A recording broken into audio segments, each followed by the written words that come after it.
Spain is quietly breaking, and most people don't even realize it.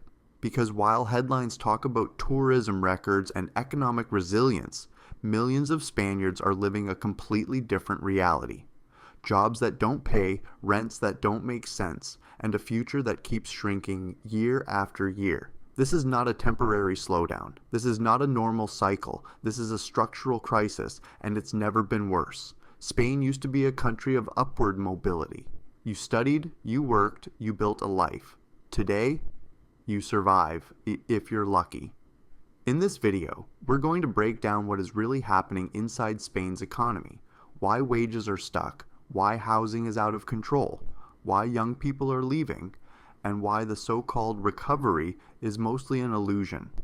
No political slogans, no sugarcoating, just facts and consequences.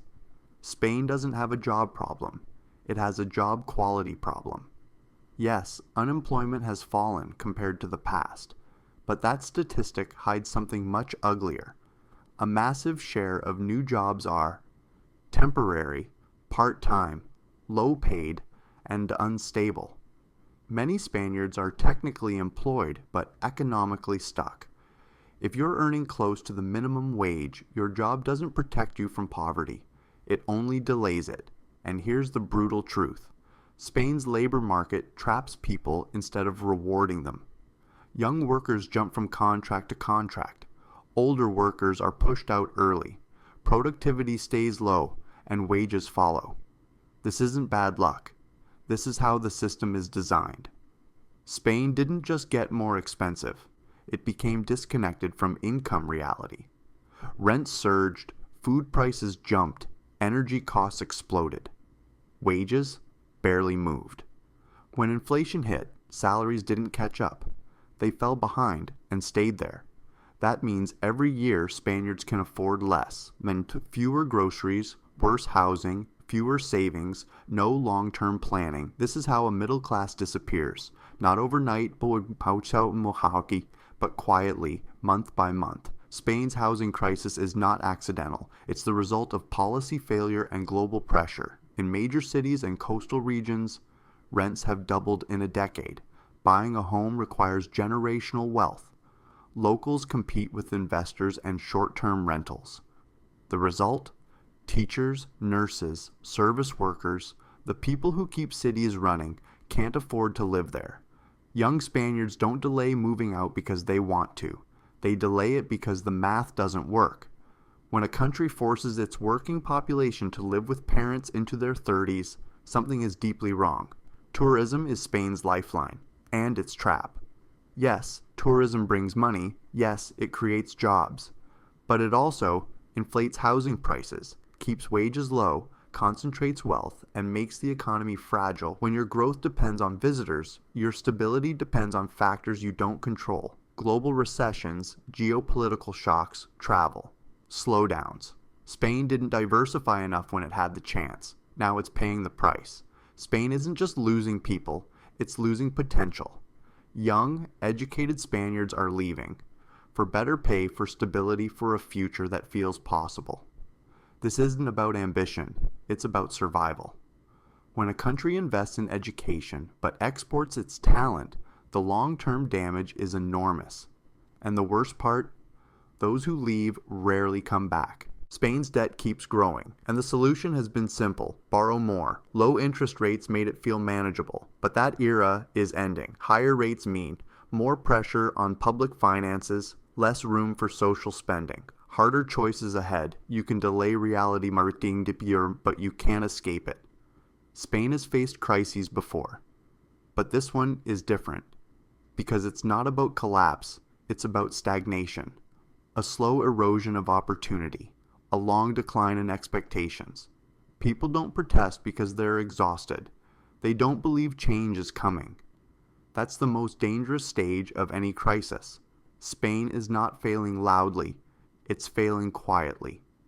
Behind the sunny postcards and tourist headlines lies an economy that no longer works for its own people.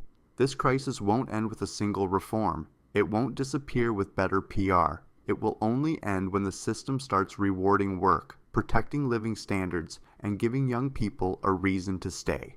Until then, the truth is simple and uncomfortable. For millions of Spaniards, it's never been worse. Spain is often described as a country with a strong social safety net. On paper, that sounds reassuring.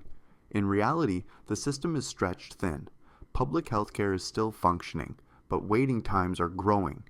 Public education exists, but quality depends heavily on location and family income. Social benefits help some people survive, but they rarely help anyone move forward.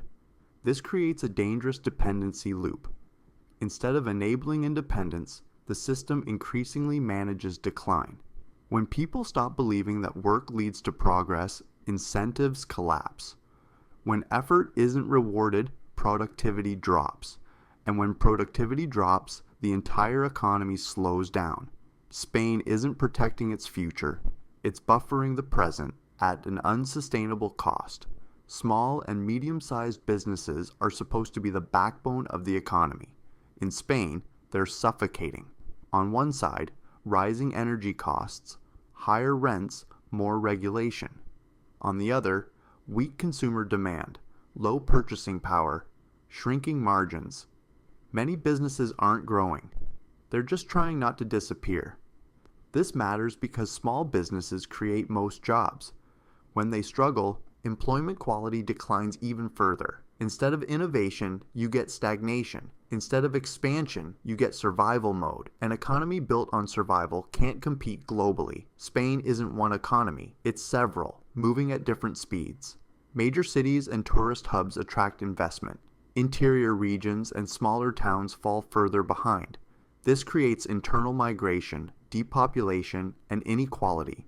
Whole regions are aging rapidly. Young people leave, services disappear, opportunities vanish. The result is a country that looks stable from the outside, but hollow on the inside. Every crisis comes with promises. Spain is no exception. Governments announce plans, reforms, and recovery strategies. But structural problems require structural solutions, and those are politically expensive. It's easier to manage optics than outcomes, easier to distribute short-term relief than redesign systems, easier to delay than to confront reality. This gap between political messaging and lived experience keeps growing. People don't trust statistics anymore. They trust their bank accounts. Spain still has strengths: human capital, geography, culture. But strengths don't matter if systems fail to convert them into opportunity. This crisis is not about pessimism, it's about honesty. Spain can choose reform or continue managing decline.